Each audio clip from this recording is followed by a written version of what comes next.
You are deserving of love, like existentially. And this sounds like a nice thing to say, but I'm going to explain it to you in a purely logical way. Because deep down, what you are is you are afraid. You are afraid that what I'm saying is not true. And because of this fear, you will subconsciously think that the only reason that I'm saying this to you right now is because I'm trying to be nice. I'm not. Maybe you think this is some spiritual junk food content to just keep you comfortable.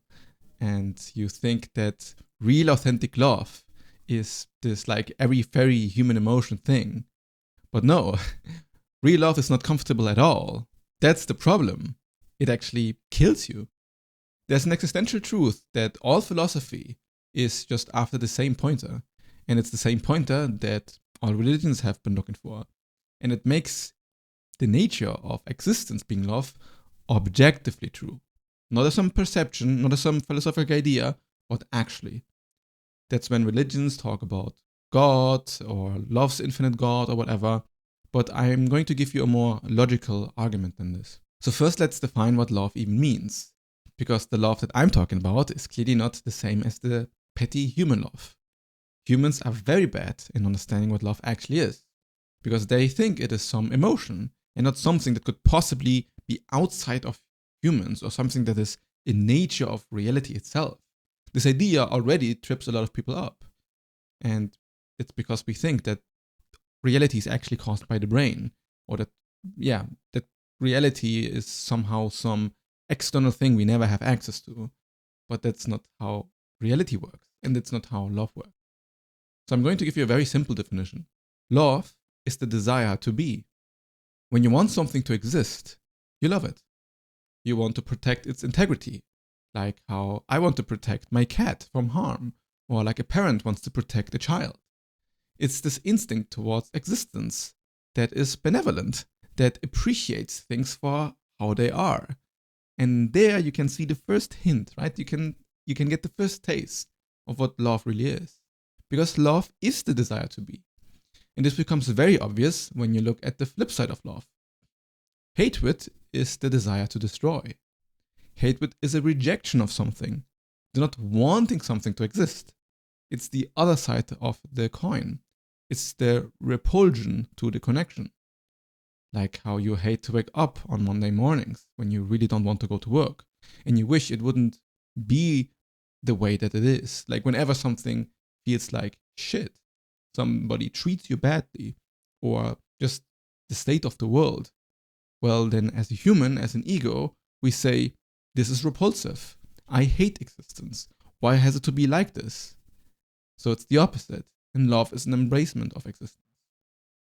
Now you might say, but I don't embrace my own existence. I don't embrace myself. I kind of just exist, but I don't feel it like a love thing. So it doesn't feel like correct to me.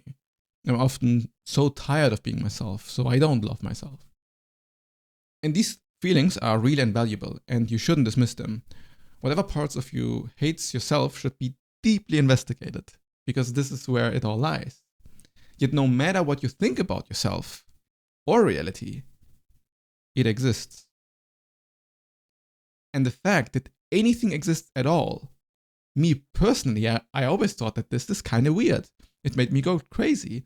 This was the drive for everything that I'm also doing today. I couldn't comprehend how anything was possible to exist at all. This in of itself is awe-inspiring.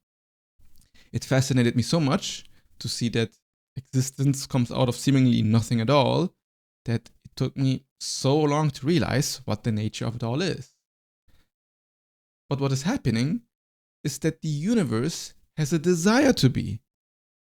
The fact that anything exists is the evidence.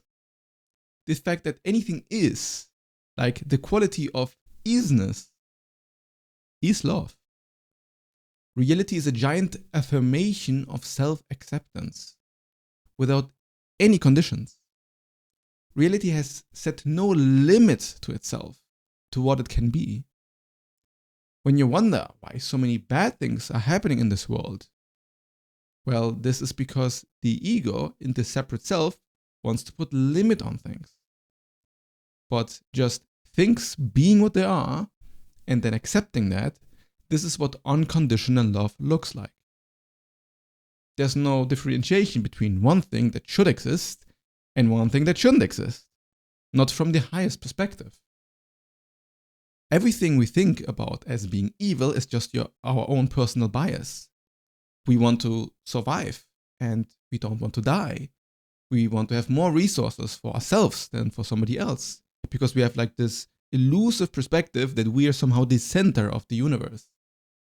This preference for the finite self is already division between unconditional love.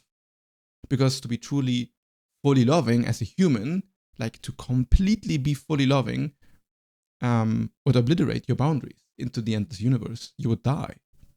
So not as a human, right? So if you really would embody infinite love, you would have to die because you couldn't contain your own boundaries anymore. But the beautiful thing is that as a human, you can actually embody that love because you're not separate from it. The thing that makes you think you're separate from it is the egoic delusion. So this is not just Larifari, and I am not just saying this to you. You can actually notice this, right? So your love, or the love of existence, isn't foreign to you. You know it already. It is present within you. It does not mean that you are inherently separate from it just because you're human. And you know that because you have also had nice experiences of existence. You probably have known moments of connection and appreciation that feel inherently valuable. Because the same love that created the initiation of the universe, the same love that created the existence itself, is the light that is animating you. It's the consciousness, your awareness, the fact that you exist validates yourself. There's no way you can deny your own existence. I mean, you can do it logically or intellectually, I guess. You can delude yourself into thinking that you're not conscious or whatever, but it doesn't mean anything, right? You exist. And you don't need to justify your existence. Like literally, there's no need to justify it because it's just a fact. Love has this quality of obliterating any possible justification because love itself is the justification. It becomes obvious.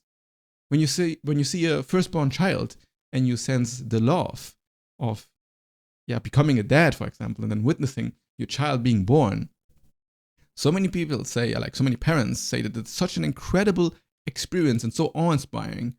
Why? Well, because you are witnessing just the worthiness of existence. It becomes so obvious.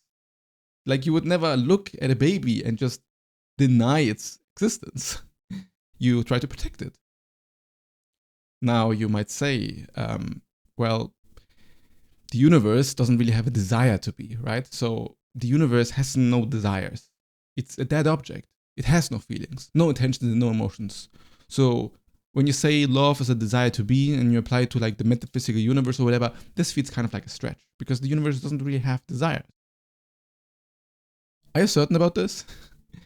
Because first of all, the universe is clearly capable of intentions and emotions.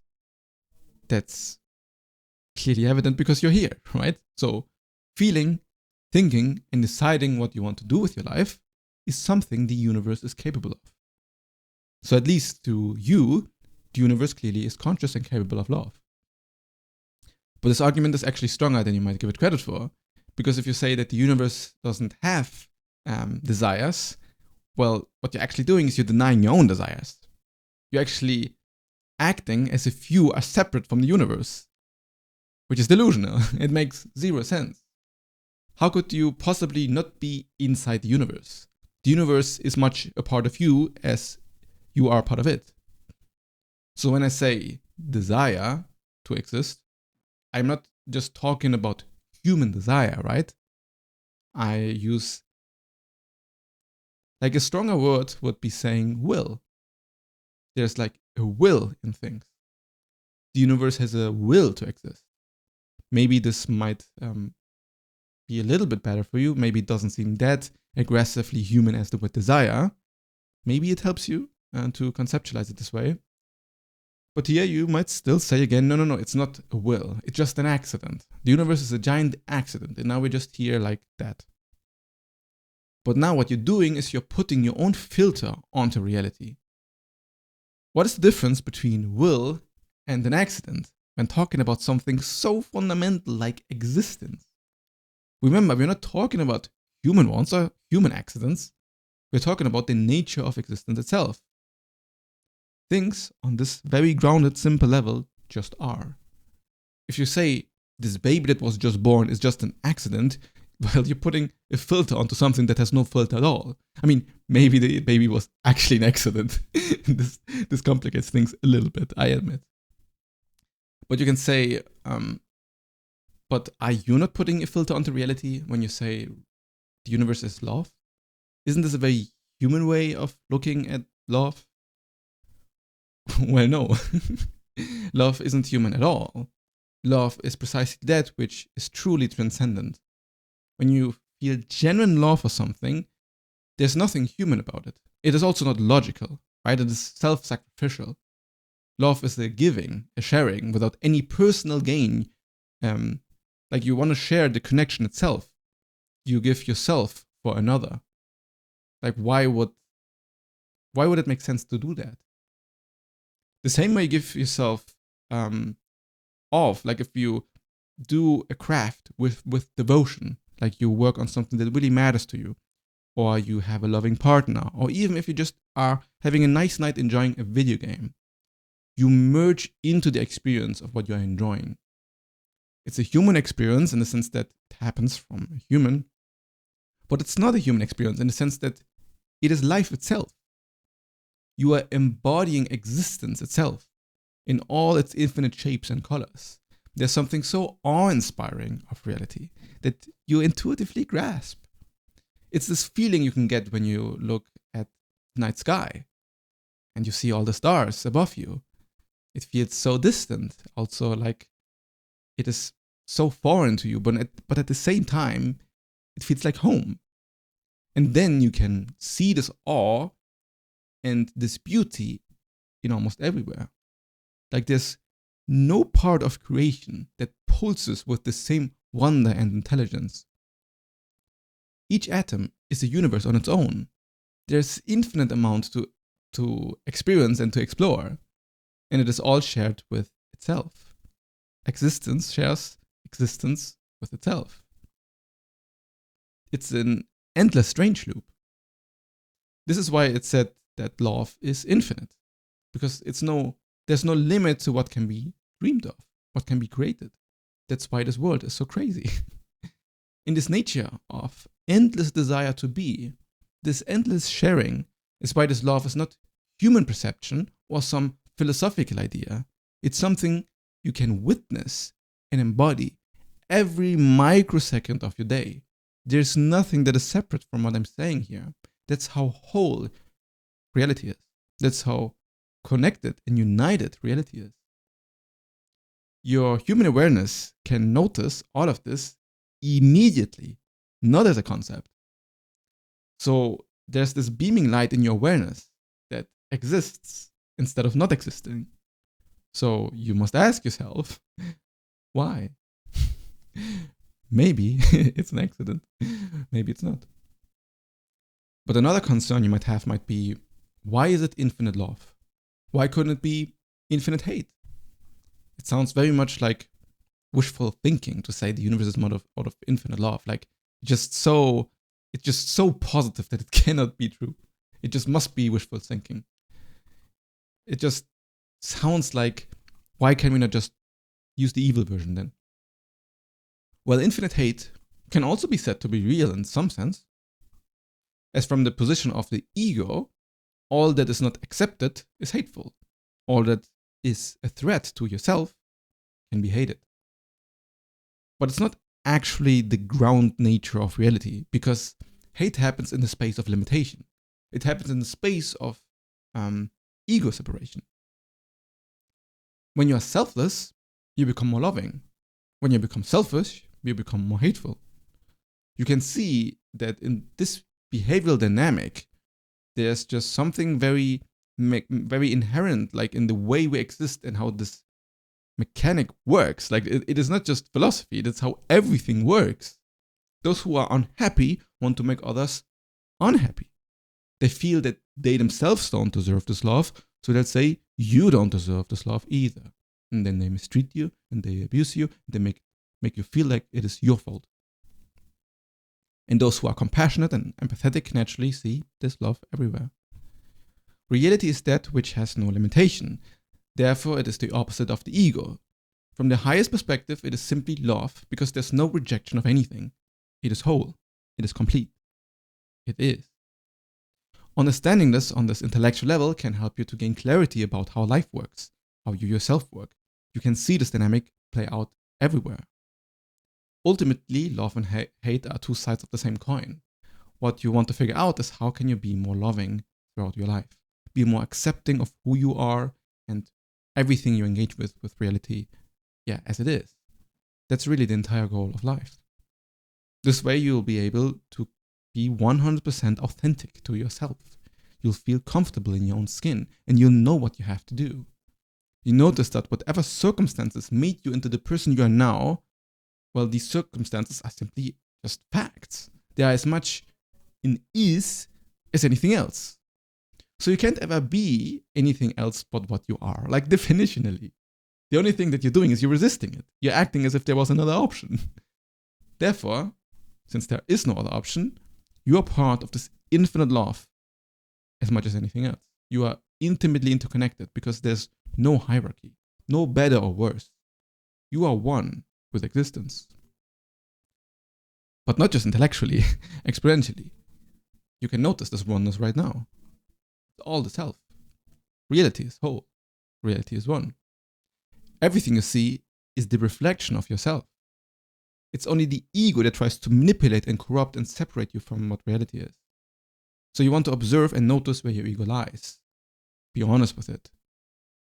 Then you'll feel everything that you are and you'll be completely immersed in the process of life and find your self-realization. To embody this love and find your authentic self, the things that I've said here can become quite real for you if you embody that. And I've made a video to teach this, like with a mathematical framework. And this was the last video I made. And I really, really want you to watch this next.